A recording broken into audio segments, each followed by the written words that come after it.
Alright everybody, so welcome. And today I wanted to share with all of you how I am currently learning Japanese as an intermediate learner. In this way may or may not work for you, but hopefully you might find this video helpful.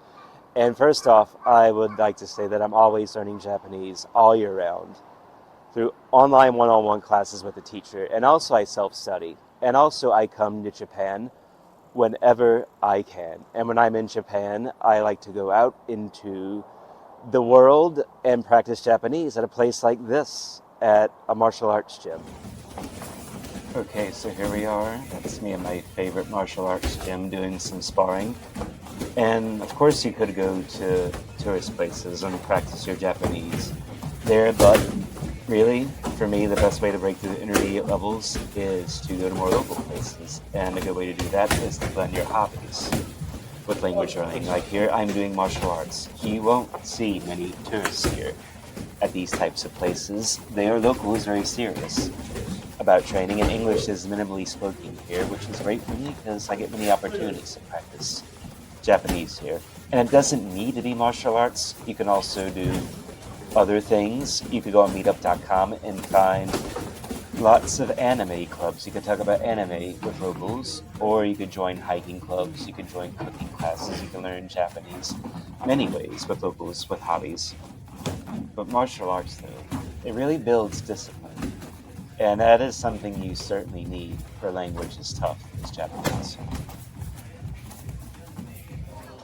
And yeah, like I said before, you can also come to tourist areas and practice your Japanese. I'm here in Asakusa, near Kaminari Gate, and there's lots of shops here. You can talk to the managers here, and you can ask them if you can buy things in Japanese. This place is good for beginners to practice your Japanese. And like Asakusa, always full of tourists as well here, so they're used to like hearing English, and if you even say just a few words of Japanese with them, they'll be very happy, which is one of the reasons why I continue to learn Japanese, because just a little can go a really long way in really communicating here in Japan with Japanese people here. And here's a snack over here. This looks good. Sumimasen, Ningyo yaki Niko. Yes. 300. That's Ningyo yaki. Arigatou gozaimashita. Yes, Ningyo yaki. Alright, got some Ningyo yaki here. Small sponge cakes here. But it's always good practice, especially for beginners, to come out here and just order things in Japanese. And also in restaurants as well. Ordering things in restaurants in Japanese, that's great practice for beginners here. And it's always worth it to see how happy they are when you at least say some words of Japanese to them, because again, they hear English all day, and it's always great for them to hear even some simple words in their own language. Alright, so here we are in Akihabara, and yes, you can actually get good Japanese practice here in Akihabara. Up those steps, just next to that retro game store right there, there is a concept cafe, also known as a con cafe, called Colorful Love Potion. And concept cafes are very similar to maid cafes, but the big difference is they have different themes. This one happens to be just maid themed. And also another big difference is that the girls here will talk to you a lot in Japanese. So I would recommend only coming to like concept cafes if you're maybe lower intermediate to advanced Japanese, because they really won't speak English. They will get translators out, but to get the most out of con cafes, I would recommend coming at a lower intermediate to advanced level.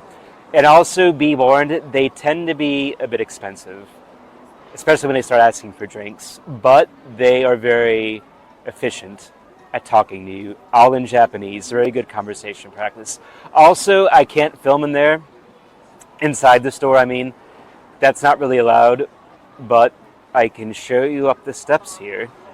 Alright, so this is the entrance to this place, to Colorful Love Potion. This is what the surroundings look like. This is on the main street, one of the main streets here in Akihabara.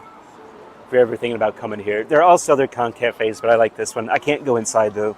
They won't let me film inside, but you just have to go up these steps here. Up these steps. Very hidden. Con cafes tend to be hidden. Concept cafes are hidden. And through that door, I can't film in there though, but that's the entrance. If you want to practice your Japanese, come to Colorful Love Potion. Ladies here are very nice, and they will be very happy to talk to you in Japanese. Foreigners are welcome here. All right, so here we are in Shinjuku, in Kabukicho, and also in Kabukicho you can find lots of concept cafes, a lot of con cafes. These are great places to practice your Japanese just through here. It's also con cafes, they tend to be very hidden. Tourists usually don't go to them. You'll see Japanese people in them. No tourists hardly, but again, like these girls, they can't really speak English, but they're great places to practice Japanese here. And so we'll just go right up to the door. We can't film inside, of course, but I can show you where it is if you really want to come to Tenshi no Pien. This con cafe is angel themed, unlike the other one, which is just maid themed. This one has an angel theme. So we'll go right up to the door, and you can see exactly where it is here. All right, so we're going to go inside here. This is what the surrounding area looks like. Tenshi no Pien. This street here. We have to go up to the 4th floor to see these ladies. They're dressed up in their angel costumes here in the picture. But 4th floor, we got to go up to the 4th floor. Up here.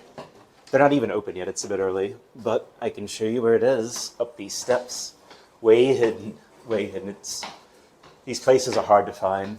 Tourists, you won't see them very often here. We got to go up some steps here. Okay, we're basically here. This is where Tenshi no Pien is. It's on the 4th floor of this building, but it's not open yet. But that's the entrance right there. And yeah, you can practice your Japanese. Again, there are other con cafes in Kabukicho, but this is one I like to come to a lot. It's one of my favorites here. So if you're ever in the area, you could stop here as well, or you can go to another one. So yeah, Tenshi no Pien here. All right, so here we are. This is our last stop of the day. This is a local bar in Nakano Shimbashi. The name of this place is Good Luck. And I've been coming here for a few years to practice my Japanese with the locals. And this is a great place to be. And it's, as you can see, it's in a residential area. It's very local. There are Airbnbs nearby, so sometimes you will see a few tourists here, but it's mostly locals. The vast majority are locals who come here. And also, if you're staying at an Airbnb in Tokyo, it's very likely that you'll find one of these, like a very similar bar to Good Luck. So there's community bars everywhere in Tokyo for locals to go to. And this is much cheaper as well than a con cafe. And it's overall like a very authentic experience, a very good way to experience Japanese culture in one of these places. Let's go in and see what it's like tonight.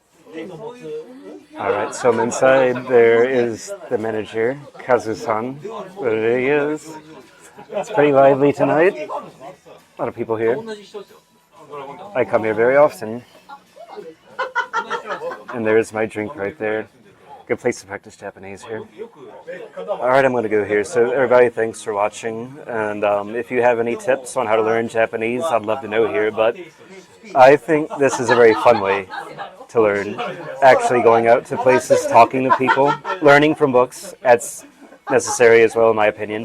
Having a teacher, but actually going out and going, especially to places that are more local, that's the way to get past intermediate level in Japanese. So I'm going to go here, everybody. So thanks for watching. If you like these videos, please don't forget to subscribe to my channel. I'll see everybody for the next time.